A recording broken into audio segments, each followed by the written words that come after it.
हरे Krishna. Hello students, तो मैं स्वागत करता हूं एक बार फिर से अपने चैनल राहुल मैथ्स पर। तो जैसा कि आपको पता है, हमारी सीरीज़ चल रही है सर्ट्स एंड इंडिसेस पे।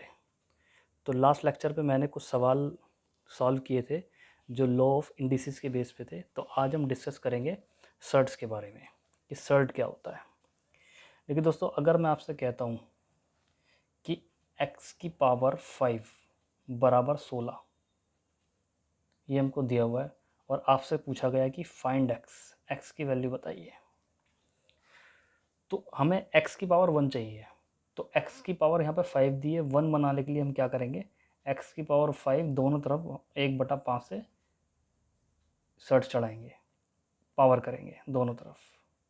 ऐसा क्यों किया दोस्तों? क्योंकि हमको x चाहिए, 5 से 5 कट जाएगा, यहाँ पे x बराबर आएगा हमारा 16 की पावर 1/5। तो हमको दिया था x की पावर 5 बराबर 16। इसका क्या मतलब है, x एक ऐसी संख्या होनी चाहिए जिसको हम 5 बार मल्टीप्लाई करें तो हमको 16 मिले। लेकिन एक्चुअल में ऐसी कोई एग्जैक्ट वैल्यू हमारे पास नहीं है। तो ये एक सर्ट्स का एग्जांपल है। जैसे कि दोस्तों, मैंने एक एग्जांपल और लिया, मैंने कहा कि एक्स स्क्वायर बराबर 5 है। तो इसका मतलब ये हुआ, मुझे एक्स स्क्वायर बराबर 5, मुझे एक ऐसी संख्या चाहिए जिसको अगर मैं 2 बार मल्टीप्लाई करता हूँ तो मुझे 5 मिल जाना चाहिए एग्जैक्ट। तो एग्जैक्ट वैल्यू हमारे पास नहीं है। लेकिन वहीं अगर दूसरी तरफ अगर आपको बोला है कि एक्स स्क्वायर बराबर 4 है, तो आप एकदम से बताएंगे कि यहाँ पे x की वैल्यू 2 है, क्योंकि 2 गुणा 2 4 होता है। तो ये सर्ट का एग्जाम्पल नहीं है। लेकिन एक्स स्क्वायर बराबर 5, यहाँ पे एग्जैक्ट वैल्यू हमारे पास x की नहीं है जिसको 2 बार मल्टीप्लाई करने से 5 मिल जाए। तो ये एक सर्ट है। तो सर्ट को रिप्रेजेंट करने का तरीका क्या होता है, एक ऐसे हम सिंबल बनाते हैं, उसके अंदर कोई भी एक वेरिएबल है a, और यहाँ पे सर्ट होता है, ऑर्डर ऑफ सर्ट होता है n। तो जो a है अंदर लिख रहा है सिंबल के अंदर, उसको बोलते हैं हम रेडिकेंड, और जो यहाँ n लिखा रहता है उसको बोलते हैं ऑर्डर ऑफ शर्ट। ठीक है दोस्तों। तो अगर मैं लिखता हूँ स्क्वायर रूट ऑफ 2, तो यहाँ पे कुछ नहीं लिख रहा, मतलब ऑर्डर ऑफ शर्ट कितना है, 2 है। अगर कुछ नहीं लिख रहा तो 2 है। लेकिन अगर मैं कहता हूँ कि क्यूब रूट ऑफ 2, तो देखिए यहाँ पे ऑर्डर ऑफ शर्ट कितना है, 3 है। तो ऑर्डर ऑफ शर्ट 3 है और रेडिकेंड क्या है हमारा, 2 है। तो इसको हम शर्ट बोलते हैं। तो शर्ट एक ऐसा नंबर है जो जिसको हम अच्छे से मतलब कंप्लीटली डिफाइन नहीं कर सकते। जैसे कि मैंने अभी आपको एग्जांपल दिया था x की पावर 5 बराबर 16, कि हमको x एक ऐसी संख्या चाहिए जिसको 5 बार मल्टीप्लाई करें तो 16 आ जाए, और हमारे पास ऐसी कोई संख्या नहीं है। तो उसको हम सर्ट्स की फॉर्म में लिखते हैं इस वजह से। ठीक है, तो मैंने आपको बताया सर्ट एक ऐसे सिंबल लगाते हैं, उसके अंदर एक वेरिएबल होता है a, उसको हम रेडिकेंड बोलते हैं, और ये n होता है ऑर्डर ऑफ शर्ट। तो मैंने आपको एग्जांपल दिया, यहाँ पे ऑर्डर ऑफ शर्ट कितना है, 3 है, और रेडिकेंड कितना है, 2 है। तो आज हम इसके लॉज के बारे में डिस्कस करेंगे। तो चलिए दोस्तों, लिखते हैं लॉज ऑफ शर्ट्स।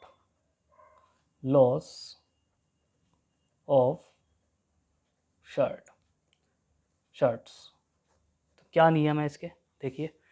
तो अगर पहला लॉ, अगर ऐसे लिखा हुआ है a और उसका ऑर्डर ऑफ शर्ट है n, तो इसको हम कैसे लिख सकते हैं, इसको हम लिख सकते हैं a, और इस n का मतलब है पावर 1/n, इसका ये मतलब है। तो कहीं भी अगर ऐसे लिखा देखते हैं तो इसका मतलब ये है। जैसे कि मैंने एग्जांपल लिया स्क्वायर रूट ऑफ 5, इसका मतलब ये है, हम इसको ये लिख सकते हैं 5 की पावर 1/2। ठीक है। अगर मैं लिखता हूँ कि क्यूब रूट ऑफ 26, तो यहाँ पे 26 की पावर कितनी है, 1/3। तो पावर बटे में जाती है, 3 है 1/3, कुछ नहीं है तो मतलब 2 है 1/2। तो इसी तरह से मैंने जनरल फॉर्म लिखी, यहाँ पे a की पावर कितनी हो जाएगी, 1/n हो जाएगा। ठीक है दोस्तों, तो ये तो पहला लो था। दूसरा लो है हमारा, अगर दो रेडिकेंट है अंदर a और b, और दोनों की ऑर्डर ऑफ शर्ट n है, तो हम इसको दोस्तों ऐसे करके लिख सकते हैं n order of shirt of a into n order of shirt into b। अलग अलग करके लिखा जा सकता है इनको। ठीक है, मल्टीप्लाई करेंगे दोबारा ये आ जाएगा। ठीक है, तो अभी मैंने आपको बताया यहाँ पे a की पावर कितनी होगी, 1/n होगी पहले लॉ से। ऐसे ही यहाँ पे b की पावर कितनी होगी, 1/n होगी। ठीक है, तो दोनों की पावर 1/n है, तो हम दोस्तों इसको एक साथ भी लिख सकते हैं, मतलब ab की पावर 1/n। तो इस चीज़ को हम बहुत तरह से रिप्रेजेंट कर सकते हैं। ठीक है, नेक्स्ट लो देखते हैं। इसमें मैं आपको बहुत अच्छे अच्छे सवाल कराऊंगा नेक्स्ट वीडियो में। पहले मल्टीप्लाई में थे, अब डिवाइड में है। a/b ऑर्डर ऑफ शर्ट है n, तो इसको हम अलग अलग करके लिख सकते हैं ऐसे, अलग अलग शर्ट चढ़ा दिए मैंने। तो अभी आपको पता है कि यहाँ पे a की पावर कितनी है, 1/n है, और यहाँ पे b की पावर कितनी है, 1/n है। दोनों की पावर 1/n है, तो हम लिख सकते हैं a/b की पावर 1/n। ठीक है दोस्तों, ऐसे ही फोर्थ हमारे पास है a, उसका ऑर्डर ऑफ शॉर्ट n है और इसकी पावर है m। तो देखिए दोस्तों किस तरह से लिखेंगे हम। तो आपको पता है, अभी मैंने आपको पहला लो बताया था, इसको हम ऐसे लिख सकते हैं। तो इसको हम क्या लिख सकते हैं, a की पावर 1/n, और उसकी पूरे की पावर कितनी है, m है, तो हम इसको क्या लिख सकते हैं, a की पावर m/n, m/n। ठीक है, नेक्स्ट हमारे पास जो लो है वो है सिक्स्थ लो, और आप कह सकते हैं लास्ट लो है।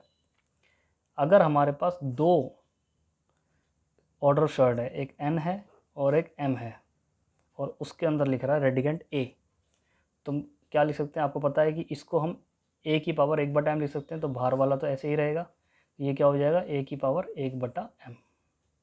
ठीक है, अब मैं इसको बाहर वाले को सॉल्व करूँगा, तो मैं यहाँ पे लिख सकता हूँ a की पावर 1/m गुणा 1/n, मतलब 1/m गुणा n। ठीक है, तो बटे में आ रही है, तो हम इसको इस तरह से भी लिख सकते हैं, a की पावर a की शर्ट mn, दोनों को मल्टीप्लाई करके। जैसे कि मैं आपको एग्जांपल देता हूँ, मैंने यहाँ पे लिखा क्यूब रूट और उसके अंदर फिर स्क्वायर रूट ऑफ 5, यहाँ कुछ नहीं लिख रहा, तो मतलब 2 लिख रहा है। ठीक है, तो मैं इसको सिंपली ये लिख सकता हूँ 5 की पावर 2 गुणा 3 1/6, मल्टीप्लाई कर देंगे ना यहाँ पे mn की तरह, तो इसको हम ये भी लिख सकते हैं 6th रूट ऑफ 5। तो इस तरह से हम इसको सॉल्व करते हैं। तो ये तो थे हमारे लॉज ऑफ सर्ट्स। तो इस पे बेस्ड हम कुछ क्वेश्चन करते हैं। आज कुछ कम क्वेश्चन करेंगे, वरना वीडियो बहुत लंबी हो जाएगी। तो एक दो क्वेश्चन मैं आपको करवाता हूँ। तो मैं आपको कुछ शॉर्टकट भी बताऊँगा और उसको एक्सप्लेन भी करूँगा कि ऐसा क्यों हुआ है। तो पहले मैं आपको एक एग्जांपल लेके समझाता हूँ और शर्ट के बारे में कि शर्ट का एक्चुअल मीनिंग क्या होता है। तो अगर मेरे पास दो सवाल हैं, क्यूब रूट ऑफ 16 और fourth root of 16 and cube root of 7। मैं अगर आपसे पूछता हूँ इन दोनों में से कौन सा शर्ट है, तो आपको ये पता है कि ये एग्जैक्ट वैल्यू इसकी आ जाएगी 2। क्यों आ जाएगी 2? क्योंकि इसको मैं लिख सकता हूँ 16 की पावर 1/4, क्योंकि ये 4 लिख रहा है तो बटे में आती है, और 16 को हम लिख सकते हैं 2 की पावर 4, और उसकी पावर कितनी है, 1/4। लो ऑफ इंडाइसिस से मैंने बताया था पावर मल्टीप्लाई जाती है, 4 से 4 कट जाएगा, 2 की पावर 1 क्या होता है, 2, इसलिए मैंने यहाँ पे 2 लिख दिया था डायरेक्ट। लेकिन यहाँ पे अगर आप निकालोगे तो यहाँ पे आएगा 7 की पावर 1/3। इसका मतलब ये है कि इसका मतलब ये था कि 16 की पावर 1/4, मतलब ऐसी कौन सी संख्या है जिसको हम 4 बार मल्टीप्लाई करें तो 16 मिल जाए, तो ऐसी संख्या क्या है, 2 है। और इसका क्या मतलब है, ऐसी कौन सी संख्या है जिसको हम 3 बार मल्टीप्लाई करें तो 7 मिल जाए, तो ऐसी कोई एग्जैक्ट संख्या नहीं है हमारे पास। तो इसमें से सर्ड कौन सी है, ये वाली सर्ड है। ठीक है दोस्तों, ये सर्ड नहीं है। ठीक है, तो मुझे आशा है कि आपको समझ में आ गया होगा। तो एक क्वेश्चन लेते हैं हम, बहुत ही इंपॉर्टेंट क्वेश्चन है, पेपर में बहुत बार आया है, बहुत बार पूछा गया है। तो मैं आपको इस क्वेश्चन को शॉर्टकट से भी बताऊंगा और उसके पीछे का रीज़न भी बताऊंगा कि मैंने ऐसे डायरेक्ट आंसर कैसे लिख दिया। क्वेश्चन है स्क्वायर रूट ऑफ 12 गुणा स्क्वायर रूट ऑफ 12 गुणा स्क्वायर रूट ऑफ 12 गुणा स्क्वायर रूट ऑफ 12, और ये कहाँ तक है, इन्फिनाइट तक है, अनंत तक है, और वो पूछ रहा है इसकी वैल्यू बताइए। ठीक है, ऑप्शन आपको दिए हुए हैं। ऑप्शन है आपके पास 8, 12, 6 और 36, ये 4 ऑप्शन आपको दिए हुए हैं। तो देखिए दोस्तों, जब भी ऐसा सवाल आता है, स्क्वायर रूट के अंदर स्क्वायर रूट है और वो कहाँ तक है, इन्फिनाइट तक है, और जो भी उसके अंदर संख्या लिख रही है वही उसका आंसर होता है। तो इसका आंसर 12 आएगा। मैं इसके पीछे आपको रीज़न भी बताता हूँ। हमें इसकी वैल्यू निकालनी है। मैंने क्या किया, इसको x के बराबर मान लिया। मैंने कहा ये x के बराबर है, x बराबर स्क्वायर रूट ऑफ 12 गुणा स्क्वायर रूट ऑफ 12 गुणा स्क्वायर रूट ऑफ 12 गुणा स्क्वायर रूट ऑफ 12 और ये इन्फिनिट तक है। ठीक है दोस्तों, हमने इसको x मान लिया, हमें x की वैल्यू निकालनी है। तो देखिए दोस्तों, x बराबर, आपको ये सवाल वहाँ से पकड़ना है जहाँ से ये रिपीट होना स्टार्ट हो रहा है। देखिए 12 के बाद फिर दोबारा 12 आ रहा है, फिर दोबारा 12 आ रहा है, तो हम यहाँ से कह सकते हैं कि इस 12 के बाद से दोबारा क्वेश्चन रिपीट होना स्टार्ट हो रहा है। तो जब ये यहाँ से स्टार्ट हो रहा है रिपीट होना, तो हम ये कह सकते हैं ये x के बराबर है। तो ये पूरा टर्म ये भी x के बराबर होगा, क्योंकि यहाँ से रिपीट होना स्टार्ट हो रहा है। ये पूरा 12 के बराबर है, तो हम ये लिख सकते हैं कि जो इतनी टर्म है ये भी x के बराबर है। तो हम यहाँ पे क्या लिख सकते हैं, 12 गुणा x लिख सकते हैं। ठीक है दोस्तों, अब हमें स्क्वायर रूट हटाना है, तो हम क्या करेंगे, दोनों तरफ स्क्वायर कर देंगे। जब दोनों तरफ स्क्वायर करेंगे ये तो आ जाएगा एक्स स्क्वायर बराबर स्क्वायर रूट हटेगा तो 12 गुणा एक्स। तो देखिए दोस्तों, x से एक x कट जाएगा, तो x बराबर आपके पास आंसर क्या आया, 12 आया। तो देखिए दोस्तों, मैंने डायरेक्ट लिख दिया था 12।